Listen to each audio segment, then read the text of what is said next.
हाँ जी, राम राम जी। क्या हालचाल आपके। उम्मीद करता हूँ आप और आपका परिवार ठीक ठाक होगा। हरियाणा के अग्निवीरों के लिए हरियाणा सरकार ने ज़बरदस्त घोषणाएं की हैं।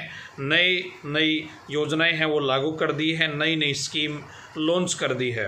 दोस्तों, हरियाणा सरकार ने ऐसा प्रावधान करने की कोशिश करी है कि हरियाणा के हर अग्निवीर को या तो कोई नौकरी मिल जाए या कोई उसका रोजगार सेट हो जाए जैसे ही वो अग्निवीर से रिटायरमेंट लेके घर पे आएगा। क्या क्या योजनाएं शुरू की है, क्या क्या योजनाएं या स्कीम लागू की है, वो पूरी डिटेल बताने वाला हूं। दोस्तों, कल एक मीटिंग हुई थी, उस मीटिंग के बाद ये फैसले लिए गए हैं।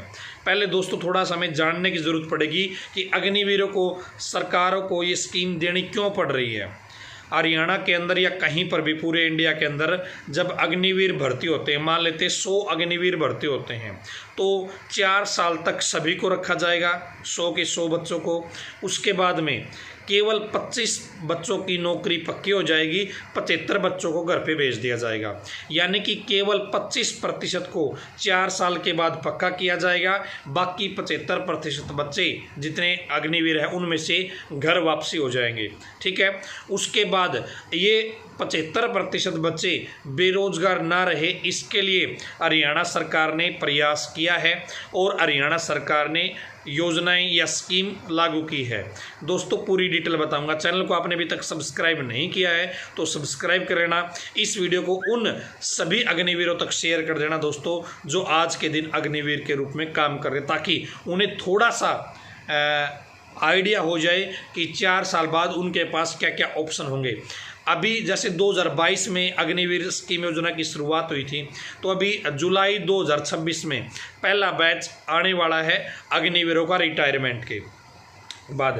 तो दोस्तों, पहली जो इन्होंने घोषणा करी है, हरियाणा पुलिस की जब भी भर्ती निकलेगी तो अग्निवीरों को 20% आरक्षण दिया जाएगा। जी हाँ, हरियाणा के अग्निवीर जो हैं वो हरियाणा पुलिस में लगना चाहते हैं तो 20% उनको रिजर्वेशन मिलेगा हरियाणा पुलिस की भर्ती में। ठीक है।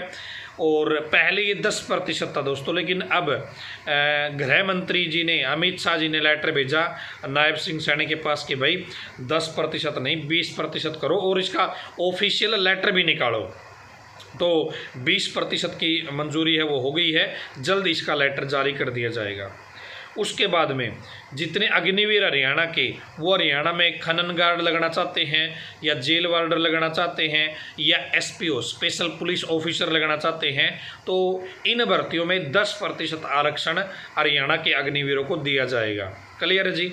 अगला है ग्रुप सी की जो भर्तियां होगी उनमें 5% आरक्षण दिया जाएगा। अन्य जो ग्रुप सी की भर्तियां होगी उनमें 5% आरक्षण हरियाणा के अग्निवीरों को मिलेगा दोस्तों। इसके बाद यदि कोई अग्निवीर घर आके अपना खुद का काम करना चाहता है, रोजगार करना चाहता है, तो सरकार उसको सस्ती दरों पर लोन उपलब्ध करवाएगी, ऋण उपलब्ध करवा देगी। ठीक है, ये योजना शुरू हो गई है। यदि कोई कंपनी अग्निवीरों को नौकरी पे रखती है और उनको 30,000 रुपये से ज़्यादा सैलरी देती है तो एक साल में 60,000 रुपये की सब्सिडी हरियाणा सरकार उस कंपनी को देगी, एक अग्निवीर के नाम के। इसके बाद यदि कोई अग्निवीर प्राइवेट सुरक्षाकर्मी के रूप में अपना कैरियर बनाना चाहता है तो उसको गन के लाइसेंस की ज़रूरत पड़ेगी, तो हरियाणा सरकार गन लाइसेंस प्रदान करने में उसको प्राथमिकता देगी। किसको? अग्निवीरों को। ठीक है। यदि मैं आंकड़ों की बात करूं तो हरियाणा में 2022-23 में 2227 कैंडिडेट अग्निवीर भर्ती हुए थे। 2023-24 में 2893 कैंडिडेट अग्निवीर भर्ती हुए थे। दोस्तों, 75% जो अग्निवीर है 4 साल के बाद घर वापस आ जाते हैं और फिर उन्हें कोई न कोई अपना काम धंधा या रोज़गार की तलाश करनी पड़ती है। तो हरियाणा सरकार ने कोशिश करी है कि भाई या तो उनको नौकरी ही मिल जाए या फिर भाई वो खुद का रोज़गार है, बिजनेस है, वो शुरू कर ले। आपको इन योजनाओं में से कौन सी योजना बढ़िया लगती है? आपकी क्या राय है? क्या इससे वास्तव में अग्निवीर योजना को बल मिलेगा? क्योंकि बहुत सारे लोग ऐसे हैं जो अग्निवीर को नेगेटिव बताते हैं। तो आपकी क्या राय है? क्या इन चीज़ों को ऐड ऑन करने से क्या अग्निवीर योजना बढ़िया हो जाएगी या इसमें कुछ और सुधार करने की ज़रूरत है। इस वीडियो को शेयर कर दीजिएगा हर अग्निवीर तक, ताकि उन्हें पता चल जाए कि उनके पास कुछ समय बाद क्या क्या ऑप्शन होंगे।